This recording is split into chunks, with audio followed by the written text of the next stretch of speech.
Hey guys, welcome back to my channel. If you're new here, I'm Elle and I'm so glad to have you here today. Before we officially start this video, I would like to give a formal apology for wearing a holiday sweater in the middle of summer. But anyways, let's start talking about all the books I read in June. The first thing I'm going to start off with are my June statistics.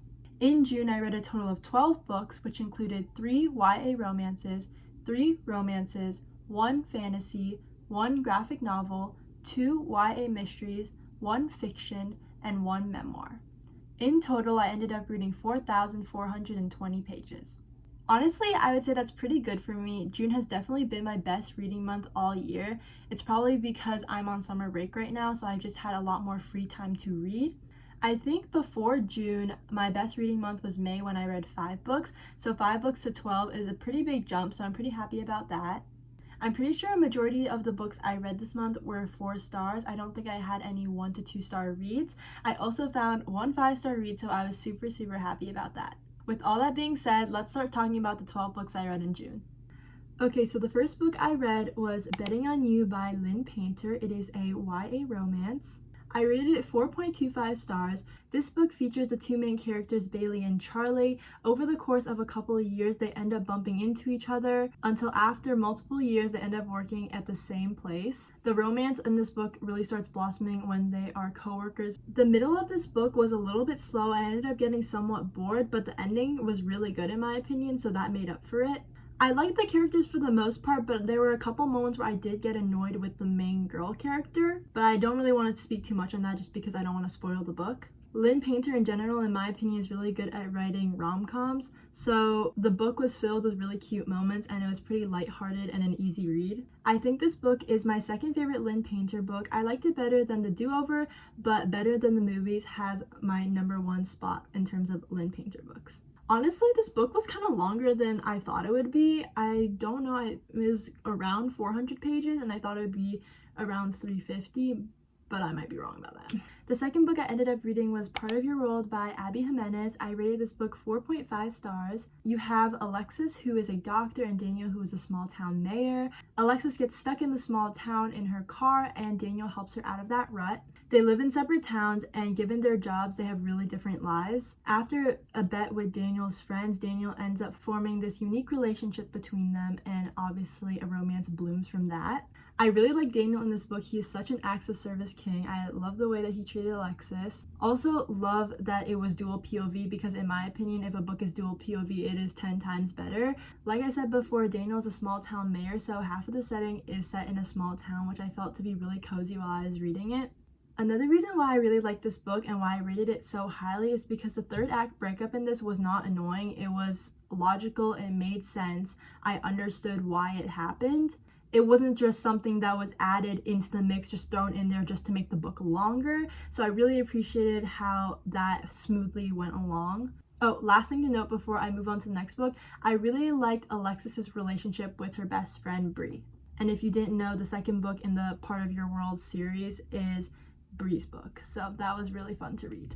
The third book I read was Funny Story by Emily Henry, which is a romance. I ended up rating this book 4.25 stars and it is my highest rated Emily Henry book. It features the 2 main characters, Miles and Daphne. Both of them got cheated on with each other's ex. So Daphne's fiance cheated with Miles' girlfriend. Miles and Daphne ended up becoming roommates just because of the rent and how everything worked out, and from there they form an unlikely relationship.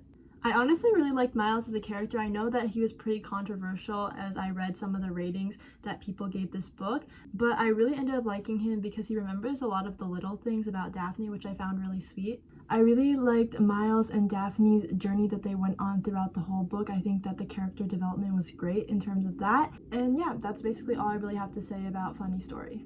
The next book I read, The next book I read was Heartless Hunter by Kristen Cicerelli. I rated this book 4.75 stars. It's a romantasy. Basically, we have this main girl named Rune. She acts as a ditzy socialite within her community, but she is secretly the Crimson Moth who helps save witches and gets them off the island so that they are not hunted. And then we have our other main character, Gideon, who is the #1 witch hunter in the island community, in the setting that they're in. So it's kind of a game of cat and mouse, with Gideon trying to catch the Crimson Moth and Rune trying to obviously not get caught by Gideon. The only note I really put for this book was that there was an unexpected love triangle that I just did not expect. Not really a spoiler, I think that I was just the only one who didn't know that there would be one. This book made me absolutely sob. If you watched my realistic reading week video, you would see the tears flowing all night. I felt pain at the end, pure pain. The only reason why it wasn't a 5-star for me was that there was just something off about it that I can't really place. Like, it was so good, but it just wasn't a 5-star. So there's that. The next book I read was Just for the Summer by Abby Jimenez. I rated this book 4.5 stars. If you haven't already heard of this book, since it is so popular, it is a romance starring Justin and Emma. Justin posts a Reddit thread and Emma ends up finding it and relating to his situation that he posted about. They end up sending messages back and forth through Reddit and then eventually meet up in person. I thought this book was good, but honestly it was a little bit underwhelming due to the amount of hype that it's been getting. I love Abby Jimenez's writing, but I've just heard so many people give it 5 stars, endlessly talk about how great this book is, and while it was a really good book, it just wasn't there for me. I think it might be just because I had such high expectations, having liked Abby Jimenez's other 2 books that I read. But 4.5 stars is still a really good rating. It just wasn't 5 stars for me, which I was honestly pretty sad about since a lot of people I know gave it 5 stars. The next book I read was Heartstopper Volume 1, which I rated 4 stars. This is the first graphic novel that I've ever officially read The next book I read was Heartstopper Volume 1, which is the first graphic novel I read this year. I rated this book 4 stars. I would just like to say, first and foremost, I love the art of this book. I like how simple it is because the colors are only teal, white, and black, so you can only do so much with that. But the way Alice depicts the story is so fun and unique, and I love the way she draws these characters. This book features Nick and Charlie is openly gay in his school, and Nick is still kind of finding out his sexuality. Through this book, they form a really pure friendship, which ends up evolving into something more. Again, I just loved how wholesome this book was, and I can't wait to read the other 4 volumes that are currently out. Oh, by the way, this is a YA romance graphic novel. Okay, so the next book for me was actually a reread. It is Better Than the Movies by Lynn Painter. As I said before, Better Than the Movies is probably my favorite Lynn Painter book ever, so had to reread it this summer. This book features Wes and Liz, who are next door neighbors and go to the same high school. Their mutual friend Michael has moved back into town, and Liz asks Wes to help her get Michael to ask her to the prom. It's such a cute, fun, lighthearted YA romance, so I thought it was perfect to read. This is my second time reading this book, and basically I just went in and lightly annotated the book, highlighting some of my favorite quotes, events, anything like that that happened in the book that I thought was worth annotating. Honestly, not much to say about this book. It was an immediate 5 stars for me. I already knew that going into the book, but I really loved my time rereading this. The next book I ended up reading was Good Girl, Bad Blood, which is the second book in the A Good Girl's Guide to Murder trilogy. I was in between 4.5 stars and 5 stars for this book, but I'm pretty sure I settled on 4.5 stars. This book features Pip, the main character, as well as her podcast on the murder that happened in her town. Let me just say, wow, that was a good book. I didn't guess any of the plot twists, and it really kept me on my toes.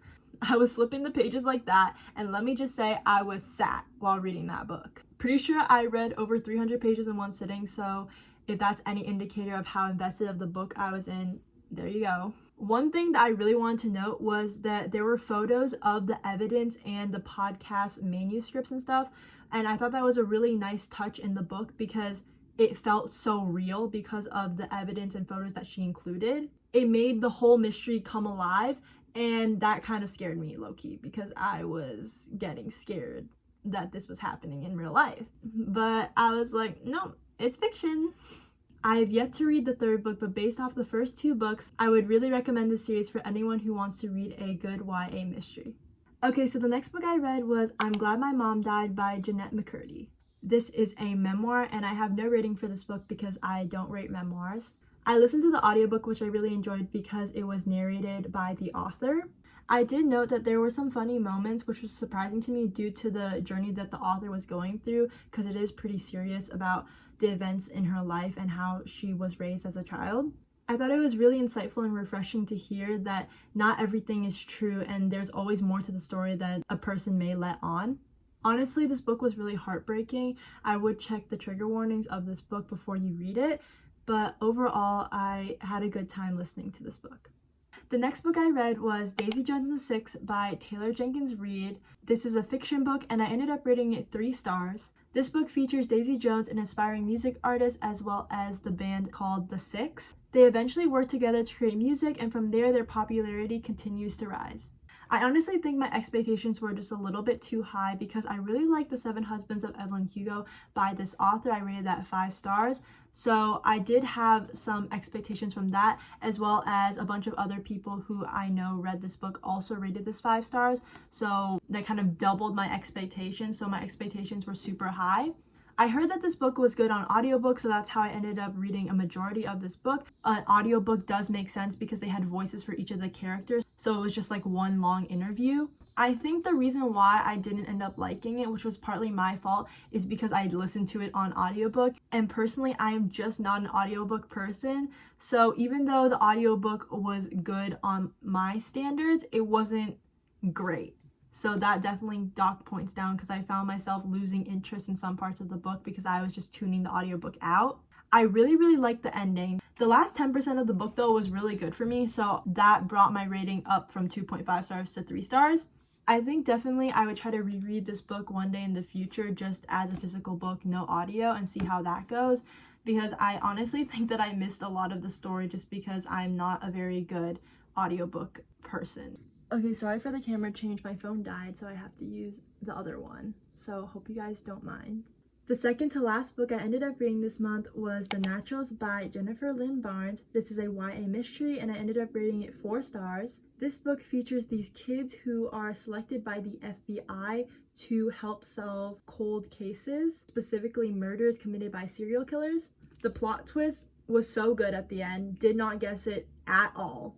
Like, at all. Again, I don't know what's going on with the unexpected love triangles in the books that I read this past month, but there was another love triangle in this book that I just did not expect. I think partly because I thought it was just a mystery book and I didn't really think there would be any romance. Obviously, like I said, the premise of this book is basically about how these teenagers are solving or attempting to hone their skills to solve cold cases. And let's just say there are definitely murders involved, which low-key scared me while reading this book. I did read this book in one sitting, so that's kind of saying a lot. Another reason why I really like this book is because it's YA and the spacing in the book is very big and the chapters are very short. So I felt like I was getting through the book very quickly and did not lose motivation. But yeah, I would recommend this book, but if you're a scaredy cat like me, be prepared because it is kind of scary, but not really. I'm just a very easily scared person. So there's that. Okay, last but definitely not least, I read This Time Is Real by Elle. This is a YA romance and I rated this book 5 stars. This was my only 5-star of June, so if that's not saying a lot, I don't know what is. In this book, Eliza writes a fake story for her essay for school since it is being publicized and she doesn't want to share any personal details about herself. In this essay, she writes about her romance with her non-existent boyfriend, and since the school was publicizing the essays, her essay went viral online. Because she wanted to protect herself from all the consequences that would come if she told everyone how her story was fake, she ends up fake dating the famous actor Kaz Song, who goes to the same school as her.